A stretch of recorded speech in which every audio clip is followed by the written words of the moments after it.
Well, as we come to an end of 2023, next year interest rates may drop. So the question is, should you save or spend money more than before? Many economists are trying to predict a drop in interest rate could affect your finances. Up until now, the interest rate rising has made borrowing for consumers really expensive, but it's also made people that are putting cash away for better investments quite an attractive proposition. To speak more about this, we are joined by the financial expert from AJMS Finance, Gaurav Baid. Gaurav, thank you very much for your time on Talk 100.3. Hi, Kitch. Pleasure to be here. Most economists and financial advisors are forecasting that the interest rates are going to go down in 2024. Do you agree with that sentiment?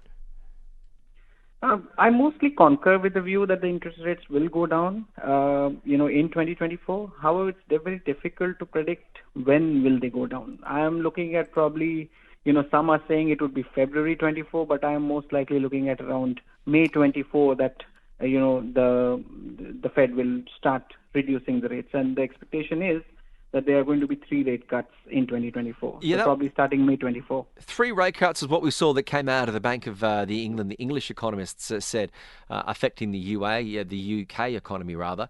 But looking for some more details, the interest rate cycle. For anyone who's listening to us, how can they sort of better understand that we've seen this, 0.1% rate, sort of around COVID. Now it's got up to 5.25% in some situations. Talk to me about the interest rate cycle and why you think the interest rates could go down next year. Very pertinent question, Kitch.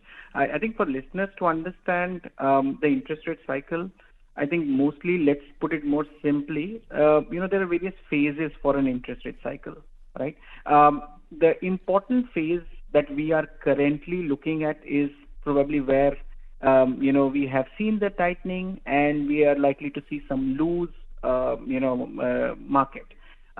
From a cycle perspective, there are generally, 5 phases, I would say. The most important part is to start where I would take you is probably 2014, 2017, where we had the expansionary phase, where central banks kept interest rates relatively low to encourage borrowing and spending.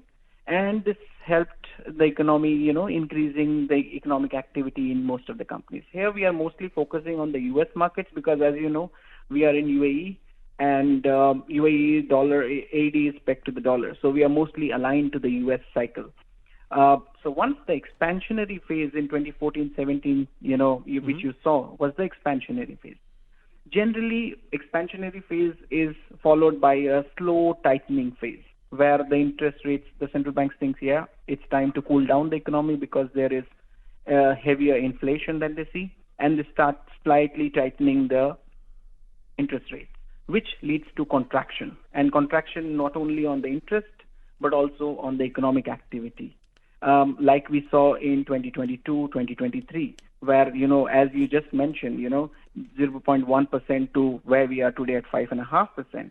But understand that between 0.1% and 5%, we have had inflation moved up to 7% and then now down to about 3.5%. So there is a lot of, activity happening within those 2 or 3 years post-COVID. And also because we are talking about COVID, as you know, the fiscal deficits for most of the governments increased significantly during COVID because there were a lot of measures to help the general public and which was, giving funds to them to run their businesses, to do their daily activities, which eventually helped the economy start again. But yes, that was one phase where we have had a lot of, funding from the government going in. And that is why you see the tightening which is coming now and likely to, this tightening may result naturally in a very slow, soft landing of the U.S. markets. But with the geopolitical situations that are currently there, it is a bit difficult to predict. But is it going to be a soft landing or a hard? But if you ask me, I think it will be a soft landing with the Fed, negotiating it very well. For anyone, Gaurav, that is looking to invest, maybe they've got some cash available. What should you do? Should you spend now and take advantage of it? Should you put the money in the bank now? What would be your advice if they do have some spare cash? I think if it is your own spare cash, I would straight away ask them with the yields that are currently available in the markets. I think it's time to invest in sukuks or bonds which are available at higher, interest rates. Or even you could invest in some of the good, stock markets which are performing really well, including the UAE, where you have seen the IPOs resulting in, double-digit or if not double, rather 100% returns. So there are aspects where you can look at the Vietnamese market, the Indian market, or the UAE market to invest in from an equity perspective.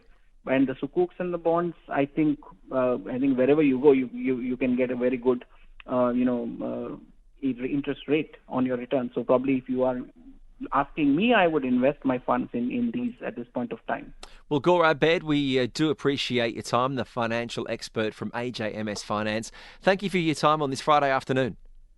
Thank you, Kitch. Thanks a lot. It's a pleasure. 0586 861 003 is the WhatsApp number if you do want to get in contact. And given interest rates may drop next year, does that make you more inclined to try and take advantage of some of those interest rate cash accounts? 0586 861